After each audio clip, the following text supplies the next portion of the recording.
एक दिन पति पत्नी दोनों कहीं जा रहे थे तो रास्ते में उन्हें गधा मिला।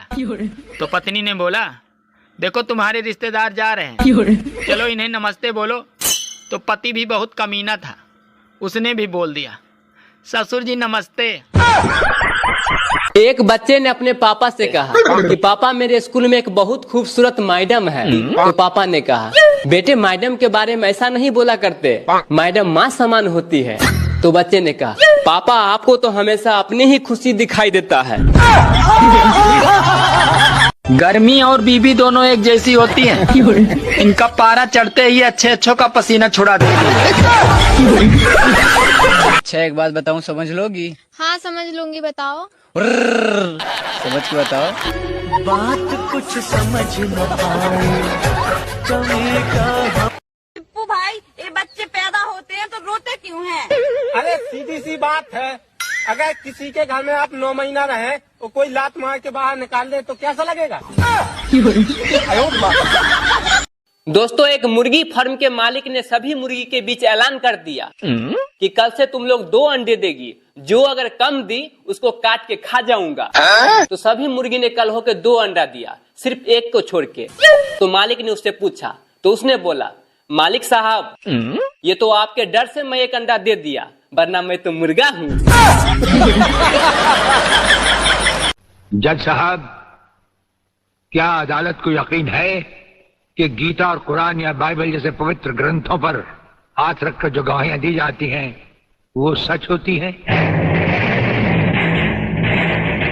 अगर इन कस्मों के बावजूद भी गवाह सच नहीं बोलता तो फिर अदालत में इन पवित्र ग्रंथों का अपमान किस लिए जज साहब? हम तुम्हें सिर्फ ये बताने आए हैं कि अगर तुमने तिरंगे के खिलाफ कोई भी कदम उठाया तो हम तुम्हें वो मौत देंगे जो ना तो किसी कानून की किताब में लिखी होगी और ना ही कभी किसी मुजरिम ने सोची हो।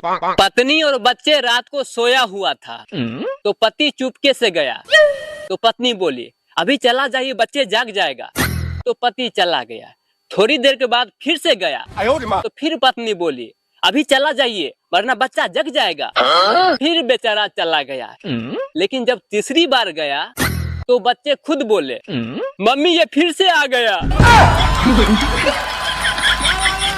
मैंने अपने धर्म पत्नी के लिए बड़ी खूबसूरत लाइन लिखी है कि नस नस में तुम हो, बस बस में नहीं हो। एक पति अपने पत्नी से बोली कि मुझे डिवोर्स चाहिए। तो पत्नी बोली, क्यों? तो पति बोले, 6 साल शादी का हो गया है, अभी तक मात्र 1 बच्चा हुआ है। तो पत्नी बोली, अच्छा आपके भरोसे रहती ना मैं तो ये भी नहीं होता।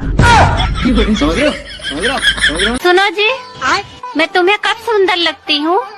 सच कहूँ, तुम मुझे तब सुंदर लगती हो जब तुम्हारे दोनों ओठ आपस में मिले रहते हैं।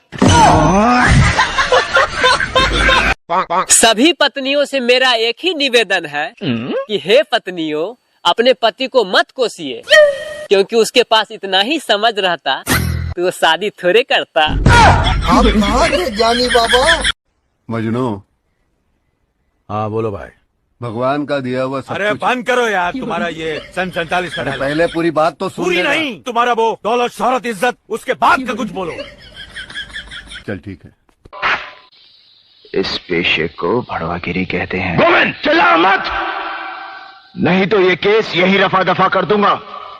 ना तारीख ना सुनवाई, सीधा इंसाफ, वो भी।